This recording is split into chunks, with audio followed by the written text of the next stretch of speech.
Hello and welcome to Leeroy Gaming, and in today's video I'm going to start a new playthrough of the life and suffering of Sir Brante. Now if you have never seen this game before, it's kind of like a narrative RPG, choose your own adventure type of a game. Very old school nature, very cool kind of graphic style, as you see here, very stylized. And so this game allows you to literally build your character. It's almost like it's personality driven. You get lots and lots of choices, and the game plays out dramatically different depending what choices you made. So I had already started like a test playthrough when I first played this, and I found it quite interesting. I've now kind of learned more of the mechanics, and I thought it'd be kind of fun to do a playthrough that most people probably wouldn't be very comfortable with. So I'm going to be doing a playthrough that's kind of like an elitist survivalist. So playing kind of heartlessly, very kind of insensitive, just doing what it takes to survive, because this is a very brutal dog-eat-dog world. There's going to be consequences to this. So if you're interested in seeing this kind of brutal playthrough, well, this may very well be the series for you. Would love to hear your comments and feedback if you are enjoying this playthrough. And of course, if you enjoyed the video, you can keep it nice and simple and just drop a like. All right, with that being said, let's go ahead and jump right in and get started. I'm going to be fully narrating this as always.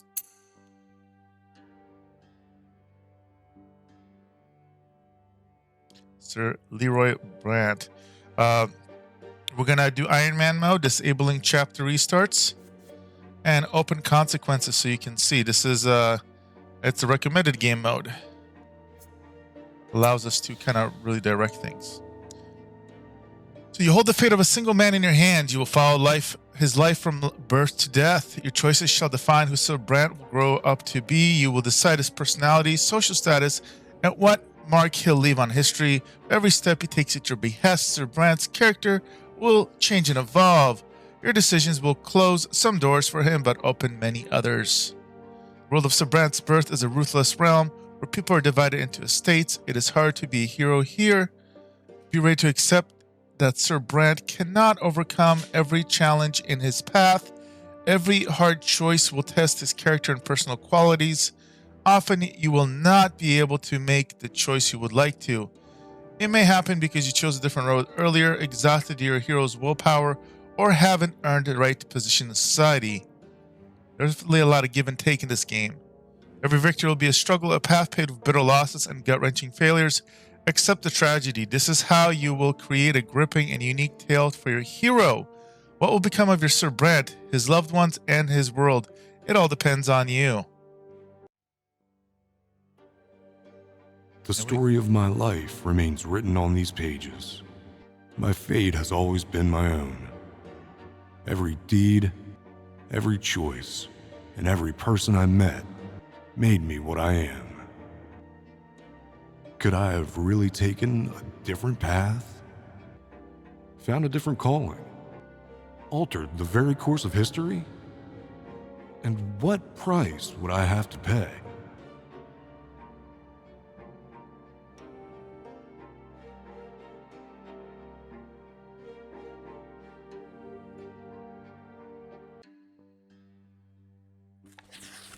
And we'll be playing literally from the day of his birth till the end of time. So at the end of time, your fingers are stained with ink, your breathing grows ragged, your hands are shaking, yet the world begins appearing the pages before you one by one, clinging together to form chronicle of your own life. Who are you, and how did you reach this end? You were born, raised, and lived in your entire life in the blessed Arcanian Empire. This land, a man's destiny is predetermined at the moment of his birth. Whether human or Arcanian, nobleman, priest, or low-born commoner, all bent to the divine will of the twin gods. And each life is not but a single cog in the universe's immeasurable machine. Memories come flooding back. They engulf you as a merciless wave, binding together days that are thrice dead and gone. The dreams of your childhood, your adolescence, your youth spent in the capital, years of peace teeming with life, and a war drenched in blood. High ranks and lovely deeds, opulent palaces, secretive city backstreets, fields of battle, and faces, so many faces of the people you held dear, people who walked this road by your side. Such was your life, now all exposed by ink erupting onto the page. For every step you sought to change the world as you saw fit. Choices of your upbringing, the path you carved in your youth, the fruits of your struggle, the consequences of your sacrifice, all of it led here to the end of your time. And every choice had a price. Now, years and years later, the crossroads of your life echo in your memory. The pain and joy inextricably intermingled. Could you have taken a different path, chosen a different calling, found a different place in the world? You had the power to alter the very course of history. Now, on the verge of death, you struggle with doubt, seeking answer to the last, most crucial question of all. Your life. Of all the paths in life, why did you walk this one? Did you choose your own fate, or was your fate shaped by forces beyond your control? What determines a man's fate? And so here are the choices. The man himself, your life has always been in your life. You made your own destiny. Or you could blame on the world around you. Path was charted by you, by the people, the age, and society in which you lived. A higher power. Your destiny was forged by a power greater than your own. Or there is no destiny. Destiny does not exist. Human life is an existence chance. It isn't governed by any laws. Well, since we're going to be playing a very deterministic, survivalist kind of character that's going to be crawling his way up in society, we will definitely believe in the man himself and making your own destiny.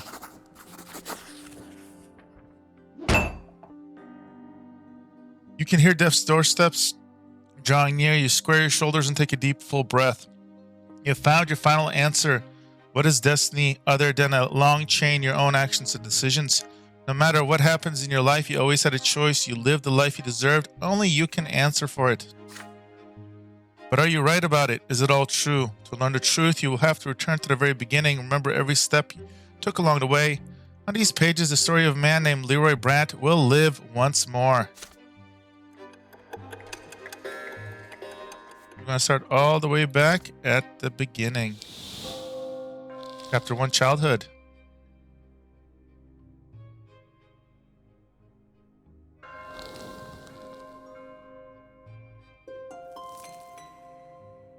Childhood, where life begins. First words, first unsteady steps. You're but a small child learning about the world in which you were born. To you, everything is so new, so baffling, so unforgiving. Long, trying life stretches before you. So many feats and faults. So many fateful choices to come. Yet you are already sowing the seeds of your future self. You are learning to live and survive in this world, looking for a place within it to call your own, choosing your future destiny.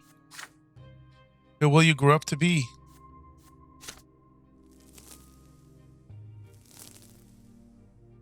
Growing up. So in chapter Childhood, Adolescence, and Youth, you will live through the hero's coming of age.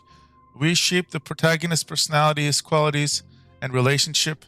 By the end of prologue, you determine the state and future occupation of your hero. Only in adulthood will you start influencing the world around you, and even the ultimate fate of the Empire. Who will Leeroy Brante grow up to be? It's your call. Alright, so events in the personal life of the hero that can happen this chapter. So we could have fencing lessons. So you dare to study fencing your father even though you have no right to it by birth. So these are the kind of stats that we're going to be building around. So for example, if we get a determination of 4 or higher and train a father, you could potentially suffer your first death in this game. You can die more than once. It's kind of it's explaining the story. Insight. So you can get your perception if you get a 4 or higher. And nobleman's sacrifice. So challenge the second order and attempt to seize a noble lot. So that is another potential thing that could happen. So personality. So here are your different stats. So determination, your perseverance and strength of character, your ability to get your way. It affects your frame of mind and skills you have when you grow up. So this is one of the stats that we're going to really focus on, being very determined in this playthrough. Perception represents how attentive you are to other people in the world around you. Ability to comprehend and learn affects your mind. Again, this is not going to be a focus in this playthrough. Inner strength. So there's willpower, of course. This is literally our kind of our energy to do special actions. Okay, let's see here. Really quick personality. They tell us anything else. Okay, so these are the big things. So right now, at this age, we're gonna focus on determination, as I mentioned. Let's move on. Begin the chapter.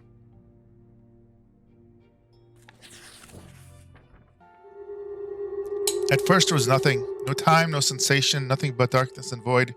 But then a will breathed life into nothingness. Matter and spirit were set in motion. History begins its march. It was your turn to enter the world. First memory, you are lying on your back, blinded by bright white light. You are not alone. Above you tower the colossal figures of those who created you. You are a part of them. They are a part of you. Between you and them is an inextricable connection, a strong, unbreakable link. They will always watch over you, guard you, and protect you. It hurts to breathe. You let out pain in the form of a desperate scream. Your creator extends their hands to you.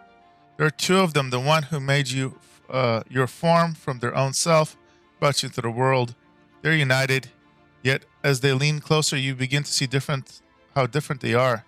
You can already feel the differences within your struggle, you struggling against each other.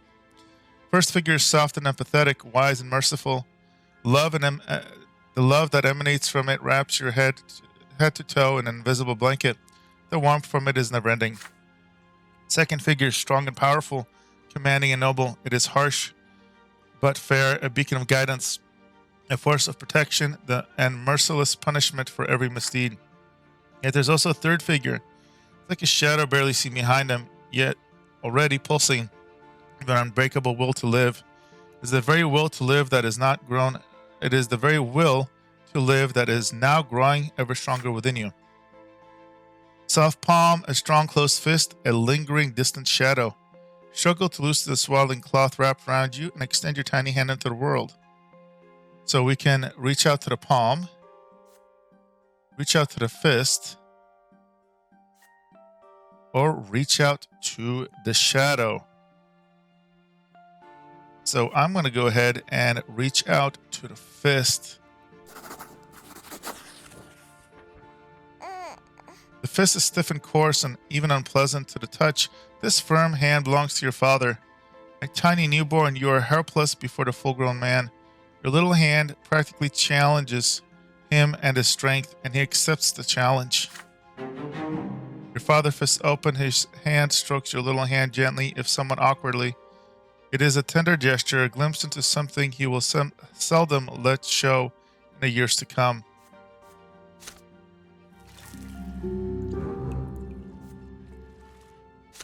You're 118, birth.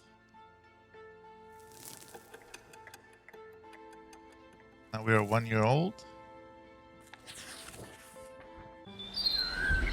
Hide and seek. As the days go by, you learn to tell your parents apart. You recognize father by his heavy breath and strong cold hands. He visits you rarely. Robert Brandt. Hello there, little Leeroy Brante. Mother tender voice, however, follows you day and night. Lydia. My, you're growing so quickly, my child. There are two more children in the family named Stephen and Gloria. Gloria sings songs to you. She often dresses you in tight clothing and gently holds your hands as you learn to take your first steps. Stephen likes to sweep you up and pinch you and toss you in the air. Lydia. Oh, look, this is your brother and sister. Stephen. Yeah, you're my little brother. We're gonna play together, but always be in charge because you were born a commoner. Gloria. Be quiet, you. He doesn't understand yet. Come on, baby Leeroy, let's go play in the yard.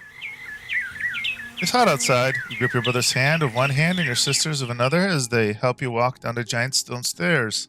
Then you sit on the ground and start exploring the sparse blades of grass with your fingers. It tickles.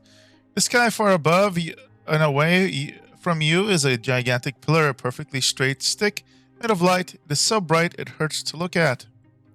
Stephen. Why are you staring at the shining pillar? It's not going anywhere, you know. Yeah, I want to play hide and seek. Gloria. Just a little baby. How is he going to play? Stephen.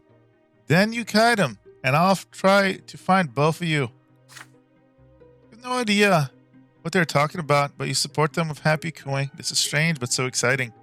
Stephen and Gloria glance at each other. Then your brother walks to a big tree, closing his eyes and starts shouting something. Gloria takes your hand, and walks you through the yard. Your sister takes you behind some thick bushes by a tall wall. Light from the light stick on the horizon barely reaches you. You can't see home from this place. The ground is crawling with tiny black bugs. Gloria sits you down on the ground and puts a finger in her mouth for some reason. Then she's gone. You no longer hear Stephen's voice. Gloria is nowhere to be seen. You feel colder. The bugs are not fun to play with. You've been sitting here for a long time, completely alone. Nobody checks on you. Did they forget about you? Did they abandon you? So we can cry loudly. So I can find my way home. Sit there and wait. So, you know what? We're going to be a nice and determined baby right off the bat. I think I'm going to try and find our way home. Getting off the ground and start crawling through the bushes. Find your way home. Get up on your feet, sway a little bit. Carefully, you take his first step, then lose balance and plop down on the ground again. But you're determined. Get up again and keep walking in the direction Gloria went. You walk out of the bushes and further towards the wall of the house. Then the most tender and gentle hands in the whole world embrace you and pick you up. Mother has found you. Lydia. There you are. Lean on Mother's chest and hold on to her with your arms. You want her to know that you came here all by yourself, without any help. She pats you on the head. Your brother and sister stand behind her, clearly feeling guilty. Gloria is in tears. Stephen is staring at his feet. Your mother you hug Mother's tightly. She's here now. What an active little baby.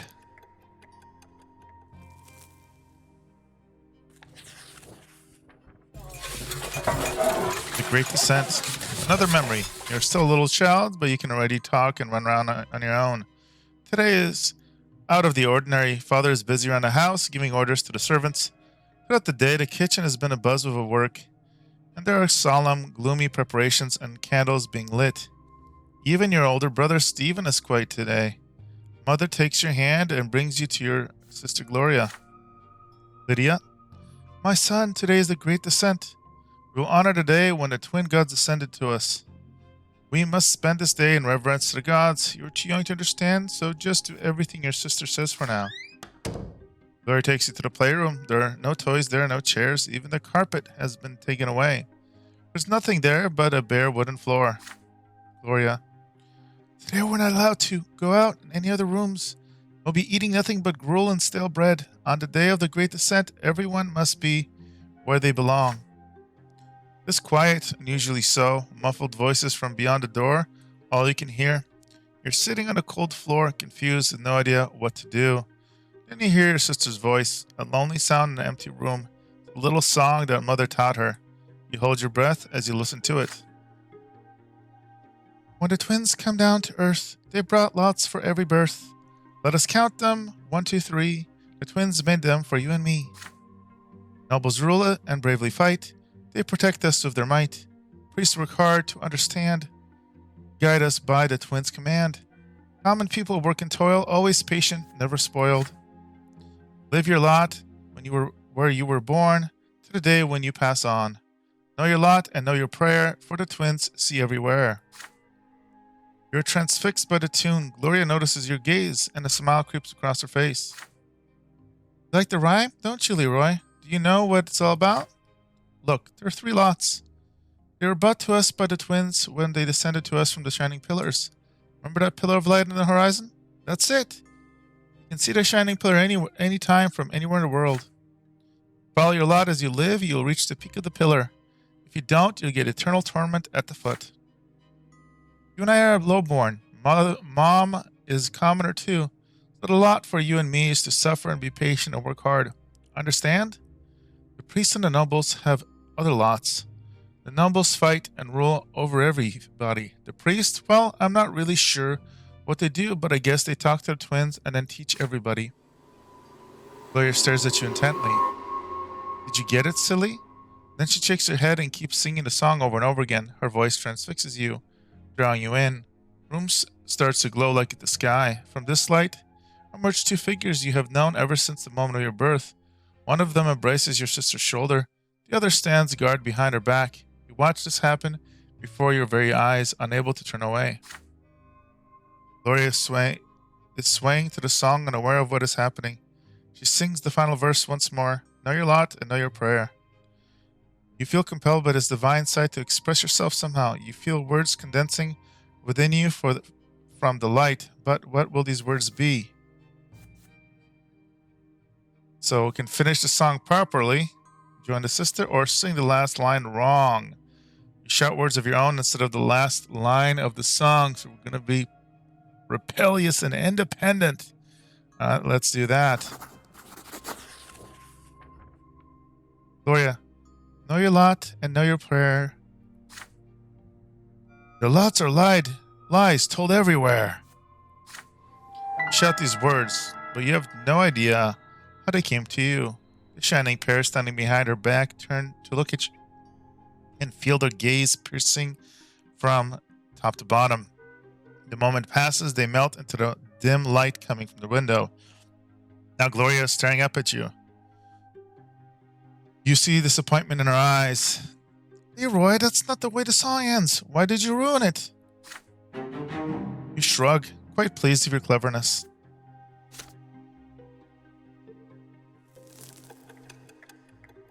$11.21.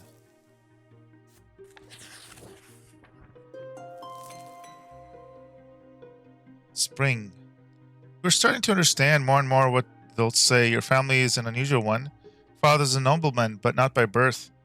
His is a title earned through great service, but your mother is a low-born woman, a commoner. Because of this, you were born a commoner, but father says you may yet come unto nobility. Learn to read at an early age. Together with mother, you read and learn by heart the many poems about the divine twins, the twin gods who reside about the shining pillar. Mother calls these poems prayers. Again and again, you try to discern the shapes of the gods in the strip of holy light that shines in the sky all day and night, but the light is too blinding to gaze upon. Greatest joy of all is when the stairs are no longer an insurmountable obstacle. Now you can climb and even jump from step to step. Father urges you to be more careful and avoid climbing too high. But even though you keep falling, you never stop being curious about the world around you. Your little brother Stephen now spends less and less time playing with Gloria and you. Playing with the commoners is beneath a nobleman to be, he says. So Gloria calls him names, and Stephen pulls her pigtails. One fine evening, Father gathers you all in the sitting room with an announcement. You will have another little brother or sister soon. Gloria asks him to bring home a little sister. Another brother would be too much. Stephen gets frustrated. There are too many little siblings getting in his way as it is. Soon you will be an older brother too, and it doesn't really matter who the youngest will be, a boy or a girl. You will love them the most. When Father comes back from his trips, he reads his adult books aloud for you. You find those stories of wars, generals, and rebellions quite enchanting, and Father approves of your fascination. Robert, study hard, and maybe one day you'll become a noble with the mantle and earn your sword. But first you need to grow up. Growing up, the concept is as terrifying as it is alluring. A lot of suffering. You keep staring at the carpet under your feet. Both ashamed and proud, and it feels odd. A scratch on your hand stings a little. Stephen is standing next to you, sniffling from pain. Brother was training the art of a wooden sword. You wanted to play with him, but he ended up getting angry and throwing the sword at you. A stick hit you in the shoulder. You picked it up and hit him with it. You see Mother's shoes walking to and fro on the carpet. You do not want to look up. You would rather not see her angry. She's not as gentle to you these days.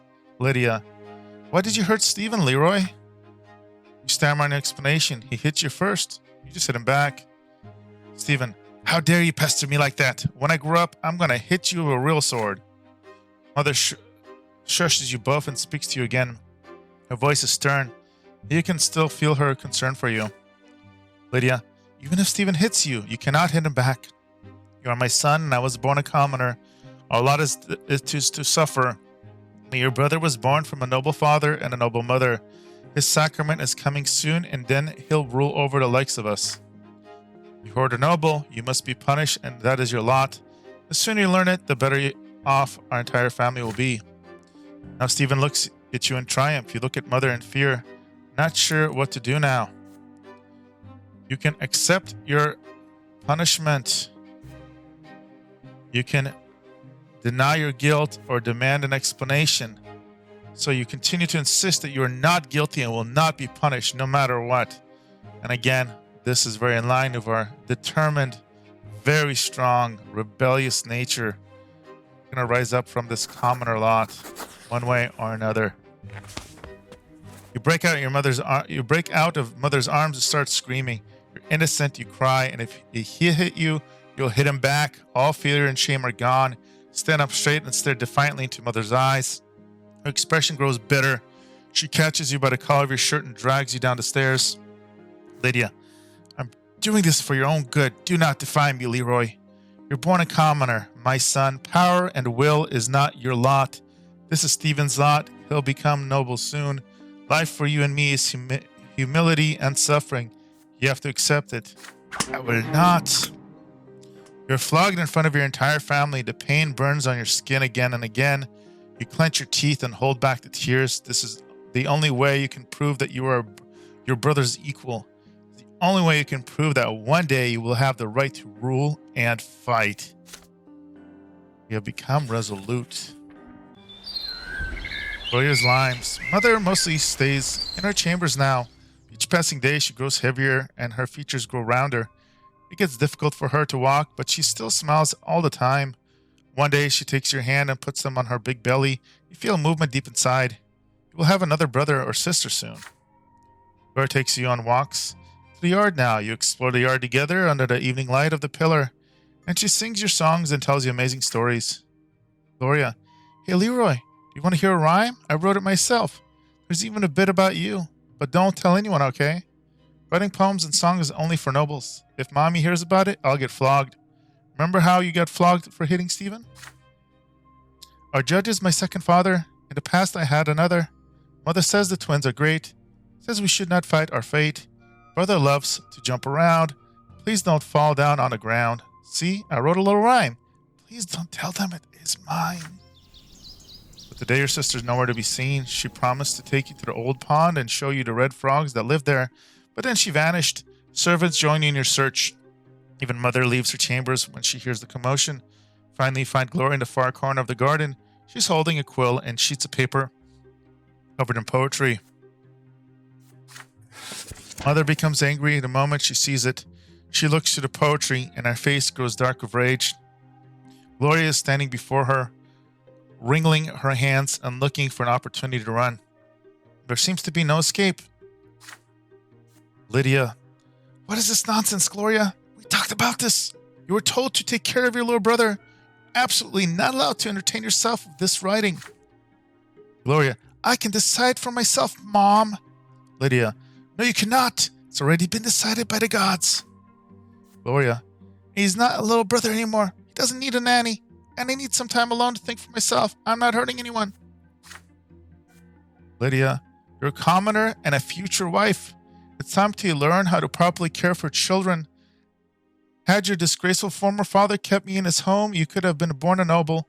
That is not our fate, and you are absolutely forbidden from ever spoiling paper and wasting ink again. Mother grabs Gloria from by the hand and takes you both in the house. The scribbled sheets fly in the fireplace. Gloria sobs violently. You are a bystander to the scene, unsure how to act. So we can complain about my sister, comfort your sister, or leave the room. So you can complain to Mother about how Gloria often leaves you alone. You know what? We're not going to complain. This is not something we really care about. So we're going to leave the room. Retreat to your room without saying a word. Slip out of the sitting room and go back to the playroom before the scene reaches a conclusion. You still hear Mother yelling, Gloria crying behind your back as you leave. Back in the playroom, you start building a formidable fortress. The wooden blocks to busy yourself. If only you had toy soldiers to storm it. A little later, the playroom door opens. Gloria, you're not mad at me, are you? Shake your head. Can I stay with you for a while? You nod and return to your game. Gloria is sitting on the floor, a faraway corner of the room.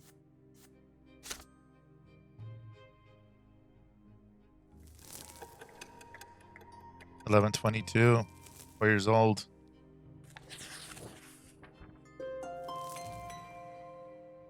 Mother's in her armchair knitting woolen jacket, pants, socks for the little one. Baby will need to be kept warm, she says. Father spends less time at home now. Mother says he's very busy with his important job. He is a judge after all. One day you decide to ask Mother about Stephen and Gloria. How come they're brother and sister to you, but not siblings to each other? Lydia. Well, my dear, I didn't give birth to Stephen, you see. He's the son of another mother, and Gloria is the daughter of another father. Come now, don't knit your brow like that. You'll understand when you're older. How's that even possible? You're all family, are you not? Several days later, Mother calls Stephen and Gloria to the sitting room, sneaking after them. At first, Mother gets angry and asks you to leave, but then she relents. You're told to sit still, be quiet, and remember every word you hear. Lydia, when you enter the temple, bow to the twins, first to the elder on the right, and then to the younger one on the left.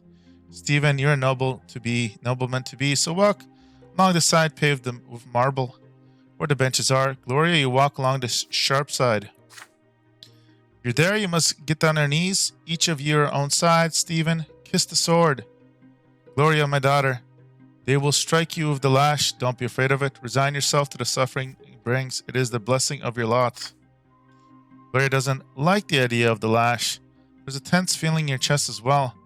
You were told to remember this. Will the lash strike you too one day? Next day, you take your brother and sister to the temple. You run towards them when they finally come back. Back of Gloria's dress is soaked with blood. She's hunched a bit, sobbing quietly. Stephen is putting on air, acting prouder than ever. Nothing else looks different about them. It's like all is the same, and yet everything has changed. Each of them has accepted their lot. Lost. Indifferent. Family unity has dropped as well. Brother and sister sacrament. Your siblings, Stephen and Gloria, took their first sacrament at the temple. The newborns cry. You eye the little bundle in your father's arms with curiosity. Behind the many layers of swaddling cloth is your newborn baby brother. Mother is glowing and smiling with joy. Stephen and Gloria are also here, all excited. Promise yourself you're going to be the best big brother in the world. You'll never hit him. Oh no, the two of you will play together and tease Stephen together, help Mother together, and go on so many adventures together. Feels so strange to be the older brother. Just the other day, you were the youngest in the family, but everything is different now. Parents name your little brother Nathan, and Mother spends day and night by his side. Nathan cries all the time, day and night. Mother barely gets to sleep. She's so worn out, she starts forgetting things. Like today, for instance, she forgot her knitting in the armchair in the sitting room. You better bring it back to her as soon as possible. Run to Mother's bedroom. You miss her smile so much. You walk in without saying hello and give her the knitting, but instead of a gratitude, you get an ice-cold, exhaustive stare. Nathan is also there, screaming all the time. Lydia, go away, Leeroy. You're bothering me. She spits these words out through her teeth. Look at her bawling newborn. She can't even get a minute of respite. Enough already. When are you going to stop? I just want some peace and quiet. Mother leaps across the room and starts shaking Nathan with malice in her eyes. His cries get even louder. She looks so tired from her never-ending scream. She seems to be within an inch of smashing against the wall. Somebody has to do something. You're scared of your mother right now, but you fear for Nathan's much more. You can call for help. Redirect your anger to yourself. Or snatch Nathan from Mother. You know what? We are the stronger one. We can take this. So we are going to try our best to bring her back to her senses. Redirecting her anger to yourself. Mother keeps shaking Nathan violently, and you cannot stay away any longer. He's no longer bawling. He is shrieking. Lydia, just leave me alone. But then out comes your voice so loud it drowns out their cries. No, it's not Nathan's fault, Mother. You're just tired. Please don't do anything to my little brother. If you have to punish somebody, punish me instead. He's too young. He won't understand. Your mother freezes and looks at you. Her eyes, two narrow slits. Her stare is cold and full of pure wrath. So pure you cannot help but recoil in fear. Are you trying to teach me how to take care of a child? Are you giving me lessons on calming a newborn baby? You're insolent, insipid, nagging know-it-all. It's time you learn your place. She puts Nathan on the bedsheet, then moves towards you. You step back, but a closed door blocks your way. Slaps you across the face. Ears ring from the heavy blow. Your cheek burns from her wrath. You wince and close your eyes, expecting a second slap, but nothing comes. Nothing but mother's heavy breathing and Nathan's shrill cries. Then there's a knock at the door. You step aside. Father walks in. He looks at you, clutching a reddish cheek, at the bawling baby, at mother, her eyes red with rage and tears, her breathing heavy and ragged.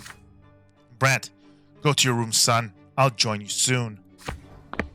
Do as you're told. Back in your room, you press your aching cheek against the cold window, hurt and dazed about what just happened. Soon enough, Nathan stops crying.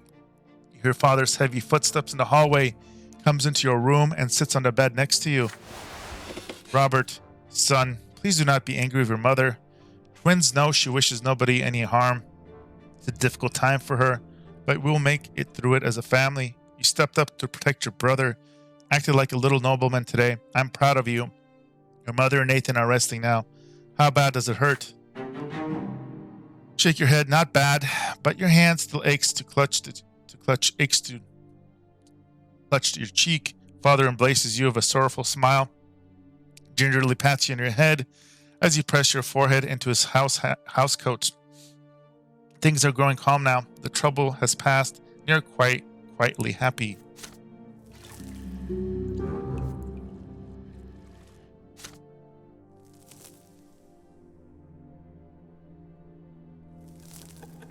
You're 11, 23, 5 years old.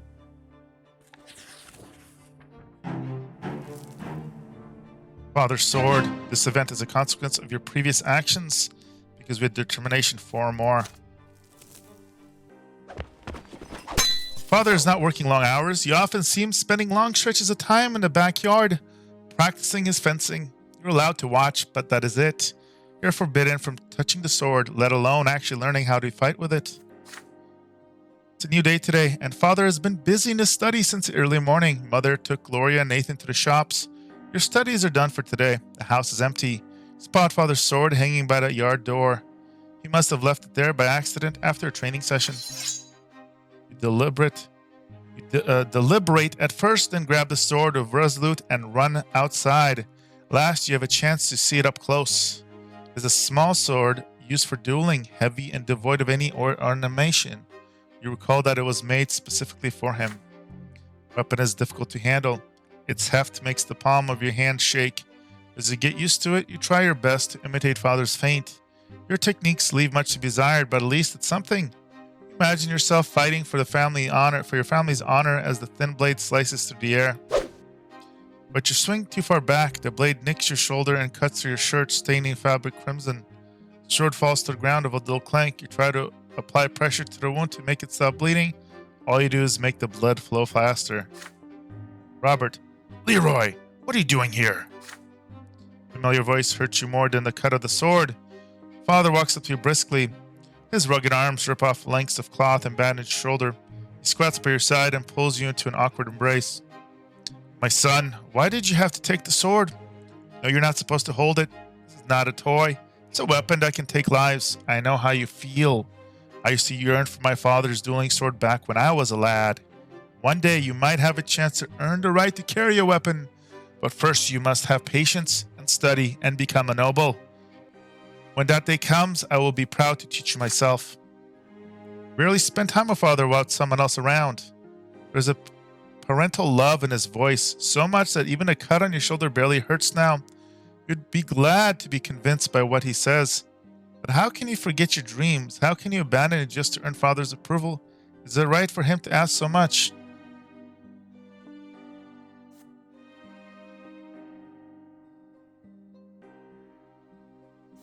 Alright, so we have the option of agree with Father. You promise to never touch a sword again. Or ask Father to teach you the basics. And this is definitely us. We're going to sacrifice some of our willpower to get that lesson and boost our determination. Ask, you muster all your courage and beg Father to teach you how to hold a sword. Father's inquisitive look presses you for an answer. Takes you a long time to muster enough courage to speak. Beg him to teach you how to fight, at least the very basics.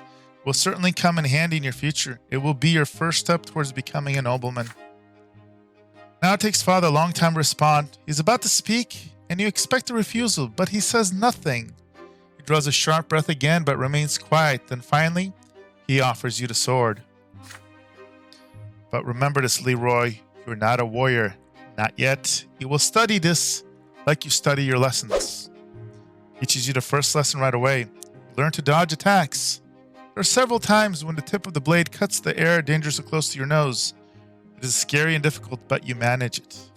From that day forth, Father teaches you the foundations of sword fighting in great secret. Use your passion for tree climbing to explain the cuts you receive during training. Soon you learn how to hold your own in a duel. But will you ever need this art in real life?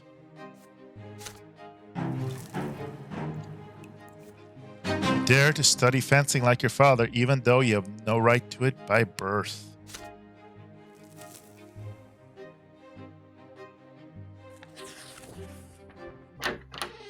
Boy soldiers, you woke up to Father's touch on your shoulder. He's finally back home after a long trip. Robert, Leeroy, today's your special day, the day when you begin your studies. Now teachers will come to our home to teach you, and you must do everything that they say. Be diligent in your studies. You will grow closer to the nobleman's lot. And since you must remember this day, a present is in order. Lydia, get your little schoolboy dressed. I am taking him to the market district. Stephen wants to come with you too, but Father shushes him sternly. This is your day. Your elder brother is hurt to hear this, but stays quiet. An open carriage takes the two of you through the dusty, noisy city streets. A pleasant wind tussles your hair. Your city is called Anazat. That you already know, it is one of the largest cities in the entire empire. There is a big shadow on the streets. It comes from the white foliage of an enormous tree. It spreads its branches all above the city. Robert, my son, did you know that the silver tree grew from the blood of our God's own disciples? It has been growing here for hundreds of years, right in our city. It cannot be damaged or burned. Not even the clergy know why. The carriage comes to a halt by a small shop next to City Square. You run there and freeze by the stalls in excitement. The shop is packed with dolls and figurines and toys. Never seen so many once before. Have you chosen your present yet? Father asks. You have. You want the Holy Order set, which includes several figures of the Empire's greatest warriors of all time. Rattle off everything you know about the Holy Order. They were the ones who aided the Emperor's own forces, seizing the province of Magra and storming your city. That's how we joined the Empire. Father nods in approval. Robert, very well. Wasn't your lot for now, but maybe these toy soldiers will teach you to think like a general. We will lead them into battle and study military strategy. Go ahead, take your present. Having said this, Father turns away to examine the books. You run to the box of toy soldiers, delirious of excitement. There's a fancy-dressed boy in your way. He's about to take your warriors for himself. He elbows you aside and reaches for the box. Anger overcomes you and you push him from behind. Your opponent falls to the floor. The rich boy screams so loudly everybody in the shop hears it. He hit me! He hit me! Tall tower of a man looms over you. This is the boy's father. But then you feel your own father's hand on your shoulder. Robert, what happened? Press against Father. You mind more at ease now. He will protect you. Yes, you shoved the boy to the floor in front of everyone, but he tried to take your present for himself. Father turns you around to face him when he hears these words. Robert, is this true, Leeroy? Did you strike the son of a nobleman?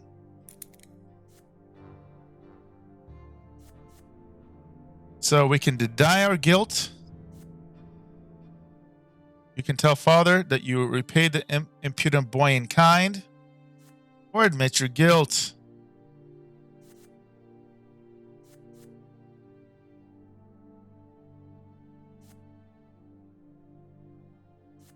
No, we're going to tell him the truth.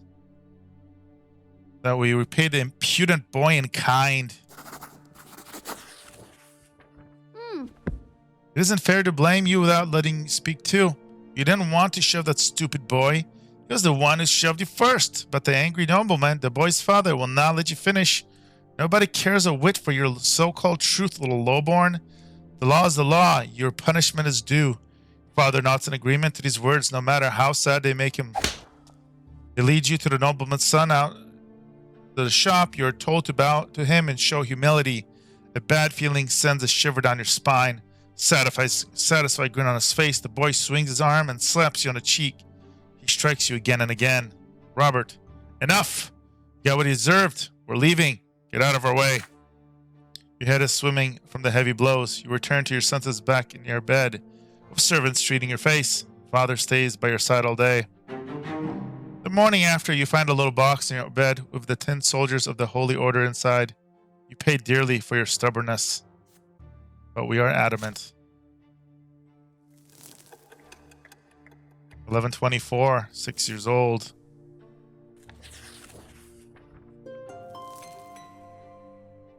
Summer, the family dinner. Today, Father ordered dinner table to be brought out into the yard. First time in months, he's home outside the confines of his always locked study. He spent the entire day playing with Nathan and you, discussing various matters with Stephen, now an adolescent, and walking the garden, and now at dinners under the open sky. Your entire family gathers together, with Father at the head of the table, smiling. He asks each of you your studies. Nathan climbs up on his knee, recites accounting rhymes in a funny sing-song voice. Stephen mentions that his fencing teacher praises accomplishments. He rises from the table together with Father to show his skill in a practice duel.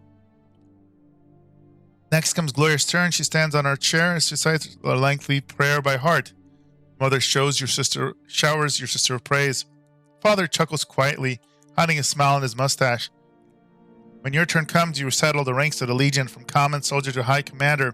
Stephen listens to you with a skeptical look on his face. Night slowly falls, but the servants ensure that the yard is well illuminated. Don't feel cold and dust today. It feels good, yet so important. All of you are finally together, sitting at the same table. No fighting, just smiles. No arguing, just pleasant small talk. Then a servant approaches. Father with a letter in his hand. He reads it in dim light. Each line gradually washes the smile off his father's face until only a stone-cold mask remains. Maud looks at Father with an unspoken question in her eyes. Robert, Gregor Brante is coming back to Anazot. He is the head of our family. My father. Grandfather's return.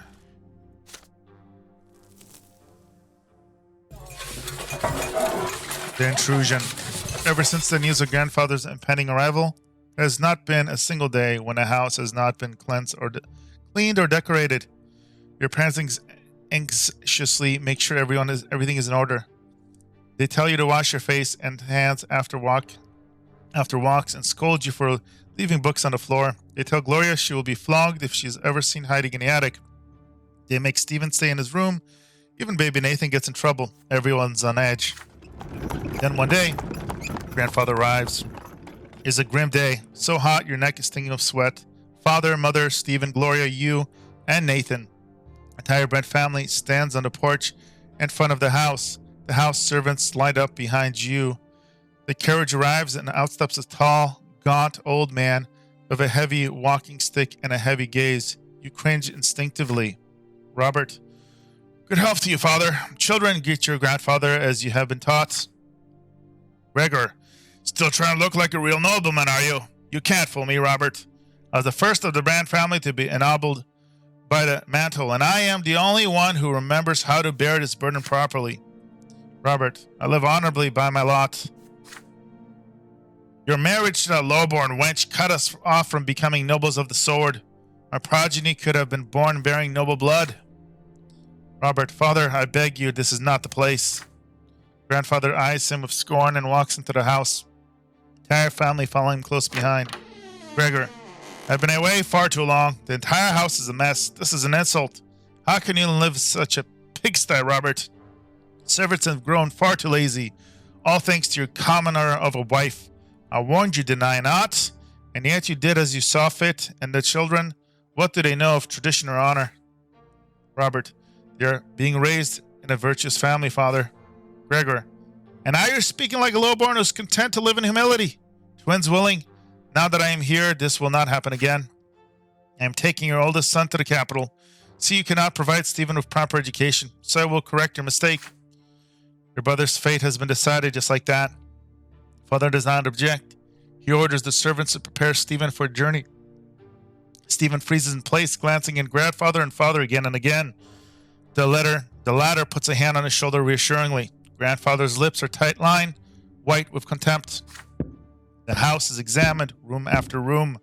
Everything grandfather sees is showered with scorn. He scoffs at a crease on a blanket in Nathan's crib in a mother's bedroom. He mocks Gloria's knitting in her room. The door to your room is next. Gregor, what is this, Robert? 10 soldiers in your younger son's room? He was born a commoner. I won't have him daydreaming of battle. Grandfather seizes the box containing the 10 warriors of the Holy Order. Your father stays silent.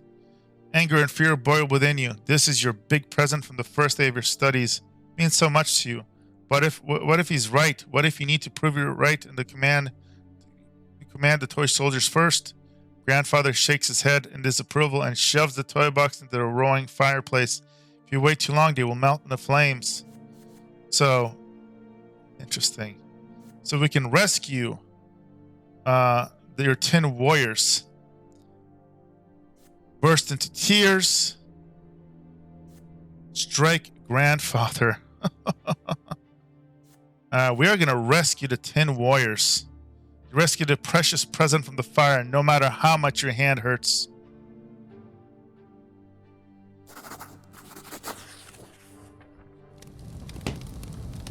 You run to the fire and take the box out. The wood is hot to the touch and the edges are burnt. Pain comes slowly. Horrible burns on your hands appear a few months later. Mother gasps loudly. Then suddenly a heavy blow strikes you on the back. Turn around to see grandfather towering over you, his walking stick in hand. You stare back at him defiantly. Gregor, how dare you defy me, whelp? You are nobody. Furious, grandfather wrenches the toy box out of your hands and leaves the room. Father follows him immediately, yet he sneaks in a hidden smile for you before he is gone. Relationship +1 with Gregor Brante. Termination +1.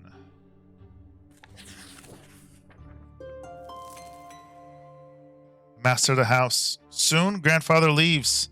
Your other brother Stephen goes with him.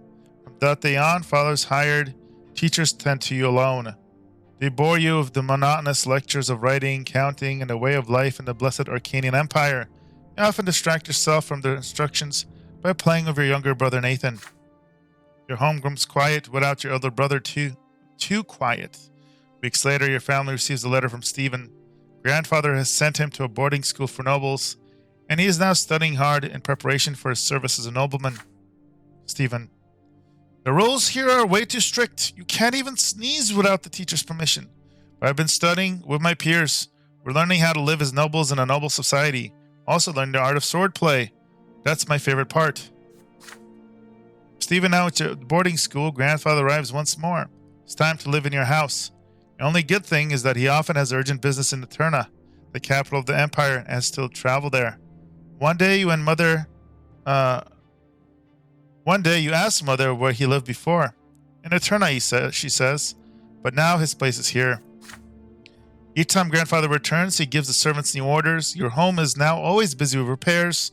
Servants are redecorating grandfather's chambers, including his library and sitting room. Sometimes father tries to gently talk him out of this. Why subject the house to constant reconstruction? Grandfather, all answer is always the same.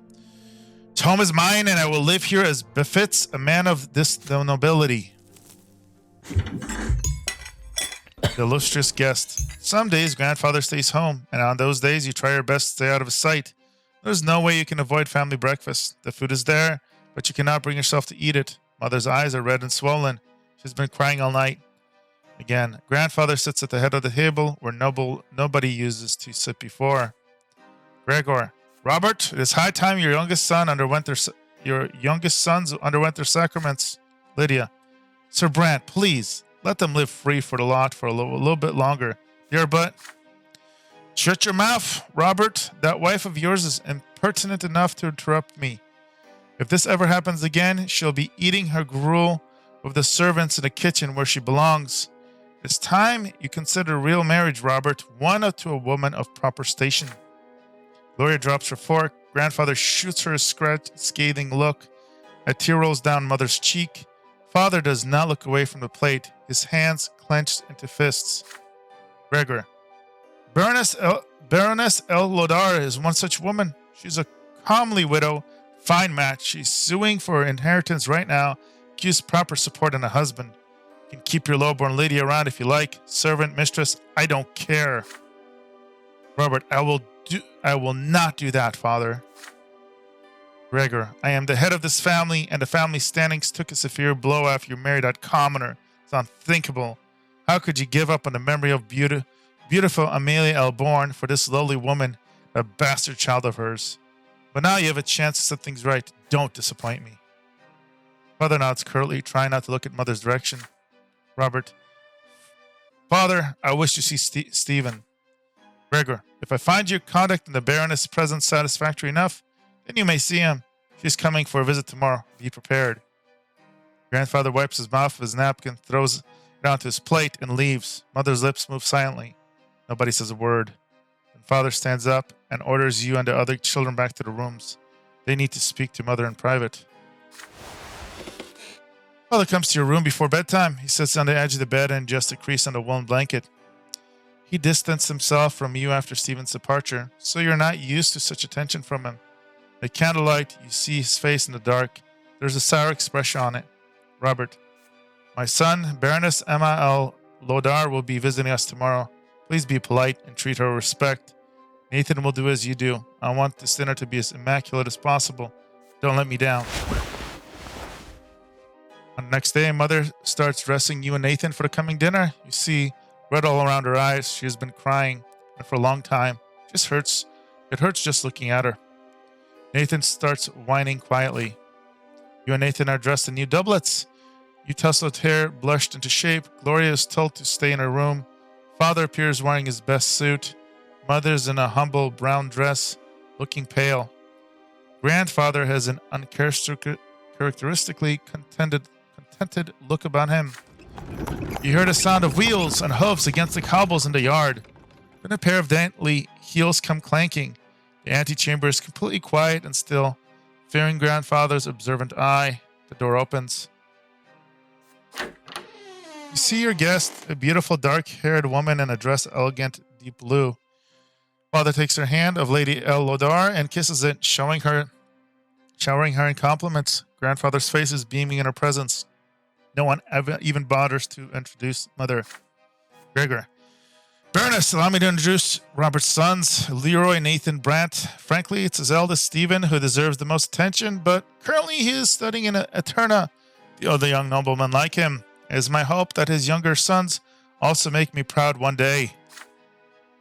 Grandfather eyes you with a probing look.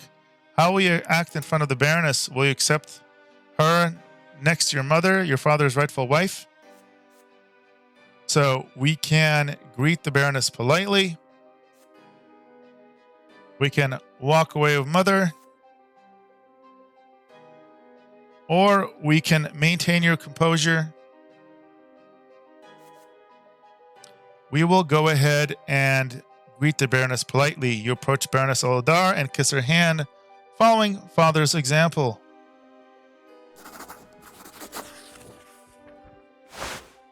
You follow Father's example and kiss the Baroness' fingers gently. Her laughter fills the antechamber, ringing like chimes. You gallantly offer to lead her to the sitting room. Lady Elodar graciously agrees.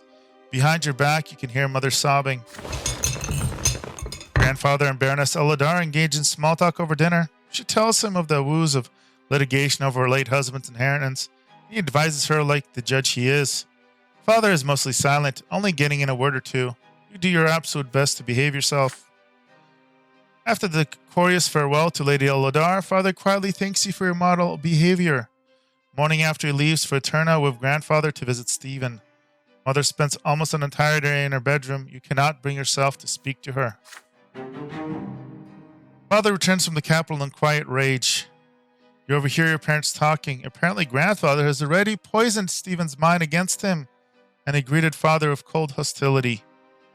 The name of Baroness Elodar is never mentioned in the house again.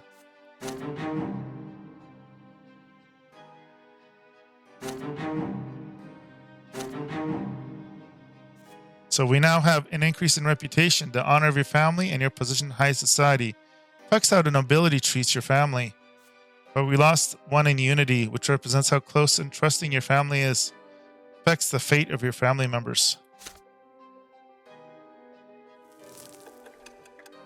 1125, 7 years old.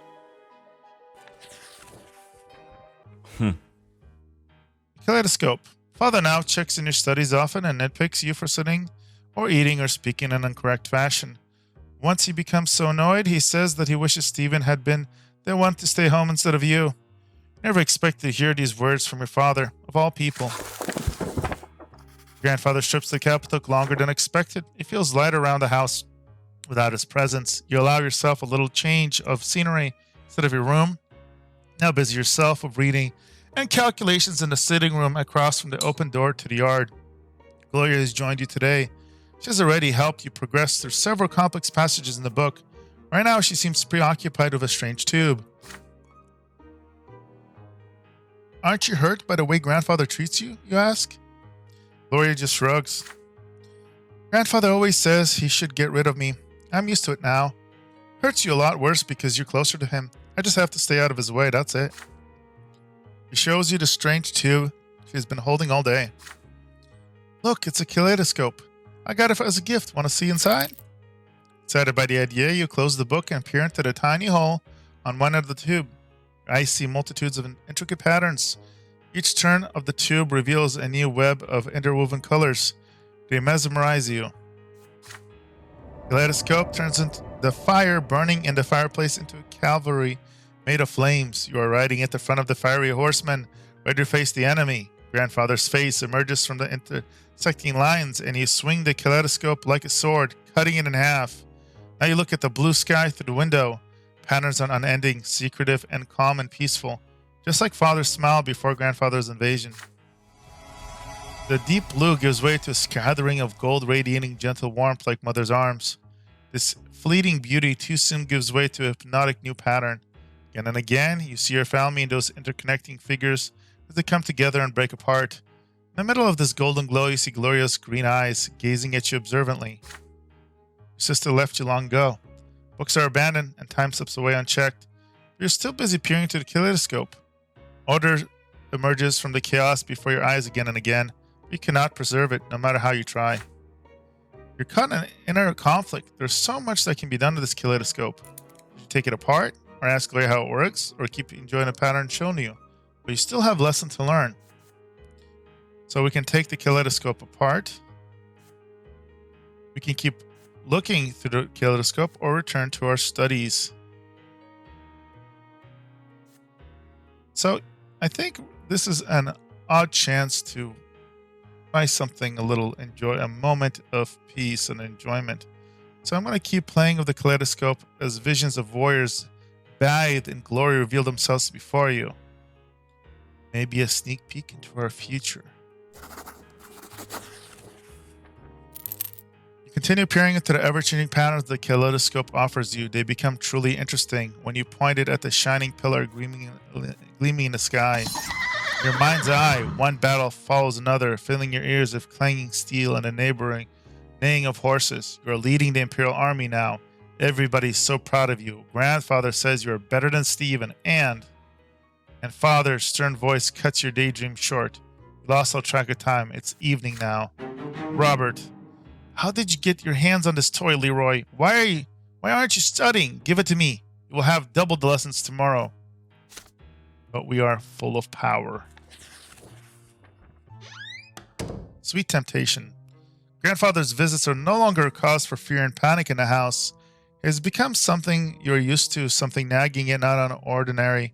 Like a splinter or a stain on your trousers, the tension still remains, however. So Gregor's disdain for everyone in the house is so palpable, it almost stinks for real. Your lessons with the tutors are done for today. Oops. You are walking down the stairs when you spot Gloria peeping into the sitting room through the slightly open door. You sneak up on your sister and tap her lightly on the shoulder. She's startled. Gloria, oh, it's you, Leeroy. Look, Sir Gregor's eating something. Grandfather's sitting on the sofa, flipping through the book with one hand and reaching for a glass bowl with another.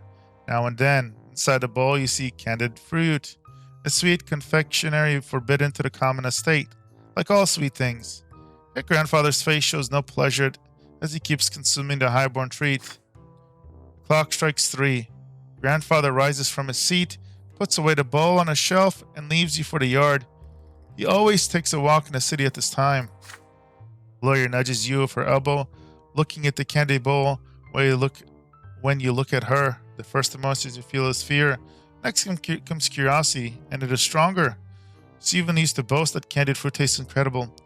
Now you have perfect opportunity to try it. You try candied fruit first. The sugar starts to melt as soon as you put it on your tongue. It's so sweet. You've never eaten anything as good as this. Take the whole bowl off the shelf and give it to your sister. She takes the fruit and brings it to her mouth, carefully like a rare treasure. There's a thumping on the stairs, footsteps accompanied by knocking a walking stick. You have no idea why, but grandfather is back. You quickly hide behind the sofa and pull Gloria after you, but she is frozen in place with the bowl in her hands. The door is open. Grandfather's menacing figure advances on Gloria. His hand seizes her arm. Brant. For Gregor. You squalid, ungrateful, lowborn child. How dare you bite the hand that feeds you? You and your trollop of a mother would be sleeping in a ditch if it weren't for my spineless son. The sweet and pleasant things in life are not for the noble, are for the noble estate. Not for likes of you. Did you forget your lot? His hand swings and hits Gloria on the cheek. She falls to the floor right next to where you are hidden, her fingers glistening with the warm, melted sugar that brought you here. Grandfather advances again, his walking stick ready, but then he sees you huddling behind an armchair. Gloria, please don't hurt him, Sir Brant. This is all my fault. He tried to stop me. You can already see a bruise on Gloria's cheek. This is only the beginning of her punishment. Gloria was caught red-handed, unlike you. You can still avoid your punishment. Gregor. What is it then? Milksop? Did you try to sugar too, or were you trying to stop this piece of filth like she says? So we can tell the truth or lie. Well, survival of the fittest, and she did get caught. And she's already kind of throwing herself under the bus, so let her be. You convinced grandfather that you were trying to stop Gloria. Stand up and start talking. Yes, Gloria was telling the truth. Trying to stop her. Grandfather tilts his head, keeps you transfixed by his inhospitable, bitter gaze. Then why did you hide behind an armchair like a petty thief? It was all Gloria, you tell him. She told you to hide. Gloria looks at you with pain and disappointment when you say this. Grandfather nods, satisfied of your answer. Tells you to stay and watch him punish Gloria. For the first time in your life, you see somebody else being punished. Her skin split apart by grandfather's walking stick, her clothes getting soaked in blood as she writhes in agony. Night comes, but Gloria's sobbing keeps you awake. Go to her bedroom and try to calm her down, but a muffled "go away" is her only reaction. She lied to grandfather for you, so why is she angry with you now? Mother takes Gloria to church next morning. They return late in the afternoon, and Gloria begs father on her knees for forgiveness. She will never ever take what she does not deserve by birth, she pleads. She does not look at you, not even once. One takes Gloria to... Oh, where did that? Okay.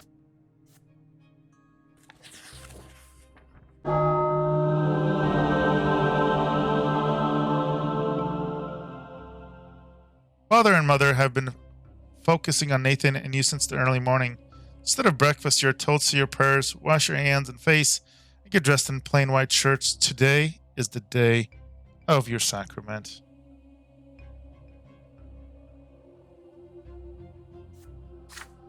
Nathan, Mother, I want to go play in the yard.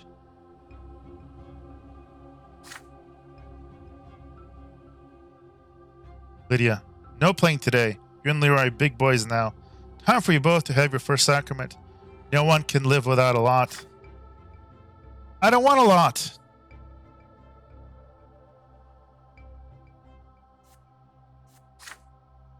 Robert, be quiet and listen. You were born commoners, so you must accept a lowborn lot before the twins. When you grow up, you will get a chance to earn a noble lot. Father and mother take you to the carriage. Nathan is hungry. He starts whining. Grandfather is the last to get in the carriage. His eyes are on you and your young brother, looking for every fault. Soon the carriage is moving along the streets of Anazat slowly and solemnly. One more turn and you see the colossal white building marked by two massive pillars. For the first time in your life, you are to enter the Church of the Twin Gods. You enter the gate and walk under the splendorous dome of the church. Church hall is divided into two halves. They're drastically different from one another. The floor on one side is rough and jagged and covered in dried spots, while the floor on the other is made of smooth marble.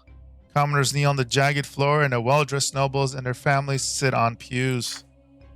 Father and grandfather leave you sit on one of the noble pews. Mother walks to the rough stone on the commoner's side and gets down on her knees. You see her winch in pain, for low-born estate shall suffer in the house of the faith. Church acolytes surround you and lead you to the altar, wherein the other children will take your sacrament this day. Before you stands a tall priest dressed in black, with a sword in one hand and a hefty whip in the other. Nathan's whining growl was louder. He dislikes this place. He is scared. You remain quiet, but your stomach whirls in uneasy anticipation. First child to take the sacrament is a jaunty little boy from a family of nobles.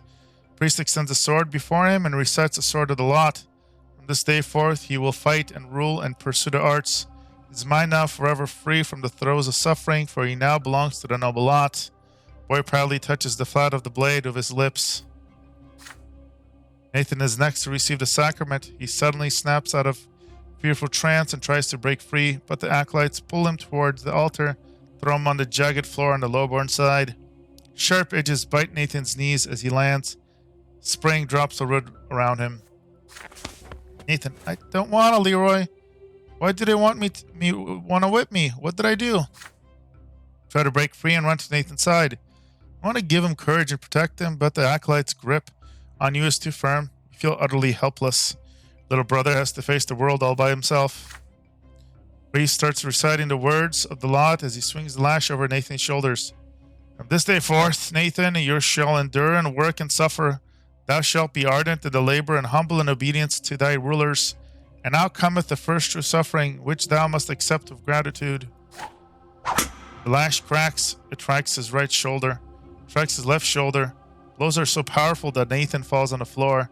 Priests tell him to rise. He has received his lot. Nathan gets on his feet and drags himself towards Mother, his knees torn and bloodied, his spirit broken. It is your turn. Your feet will not move. You can barely muster enough strength to walk the altar. Get down on your knees and feel the sharp stones below. So sharp your clothing cannot protect you. Your skin begins to burn. Acolyte forces your head down and feel the lash being drawn above you, ready to strike. This priest's words are for you now. This is thy sacrament. Thou shalt work, endure, and suffer. Thou art about to receive thy first true suffering by the sacred lash. Dost thou accept thy lot? We shall not be suppressed. We shall rise. So we will choose to kiss the sword. We will defy the rites of the sacrament and kiss the sword's priest, which will lower our perception, lower our willpower dramatically, but we are going to get a nobleman sacrament and show our determination. The whip slices through the air, about to strike, but your eyes are transfixed by the blade the priest holds in his other hand. You jump up and away. The lash misses you. You grab the blade with your hands. It cuts into them without mercy. The priest wrenches away with your bloodied fingers. You look him straight in the eyes. I am Leeroy of House Brante. The priest freezes in shock. He sees the moment to pull the sword close and kiss the smooth, cold blade. You hear cries of outrage amongst the churchgoers.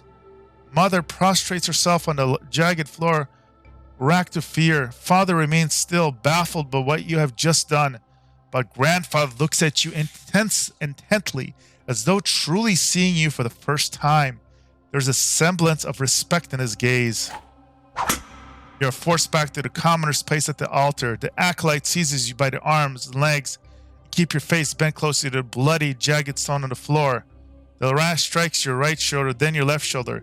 Then you are told to rise. You are a commoner. Mother takes your hand and leads you out of the church. Once you're outside, she scolds you for being insubordinate and bringing shame to your family. Nathan holds your hand as you walk. His tearful face is a mixture of confusion and awe as he looks into your eyes. But you do not feel as though you have made a mistake. You did what was right for you.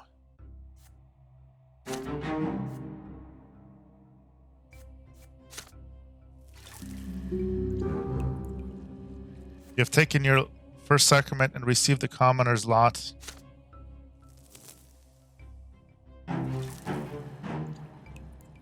Nobleman's sacrament. You challenge the sacred order and attempt to seize a noble lot.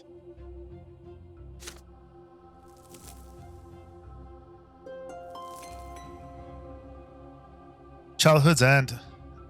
The mark left on you by the sacrament takes a long, long time to heal. Mother says it is remembered of your lot, suffering and sufferance, pain and patience. Gloria shows you the mark on the lash on your shoulder one day. It will never disappear. You're a commoner now. It's the lot you were born into, but Father keeps telling you to study hard so you may yet earn a different lot and become a nobleman of the mantle. Call the past of warm sadness when Stephen still lives with you, or when he wrote to you from time shortly after he left. Now he thinks it beneath him to write to the commoners in his family. Mother didn't lock herself in the bedroom as often back then. This changed shortly before Nathan was born. But, most importantly, you missed the time before the terrifying figure of your grandfather was constantly looming over you. Learn the true power of the lot only after the head of the family arrival. Grandfather's eyes, no commoner deserves to be treated with kindness. Is this just him, or is this the way of the entire world? The very thought makes you uneasy. You're older now, and what's more, you are your elder brother now. You've learned how to care about someone else, how to teach and protect. Soon you're a small boy no longer. As the days pass, play gradually gives way to laborious study. Now your choices will decide your place in the bizarre and ruthless world of adulthood. Your childhood years are over.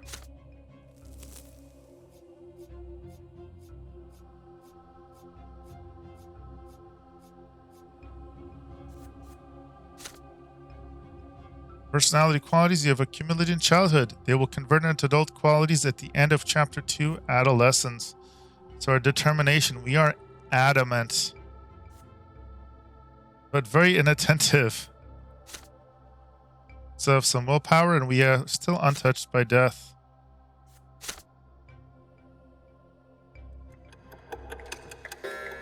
So just like that, we have ended childhood.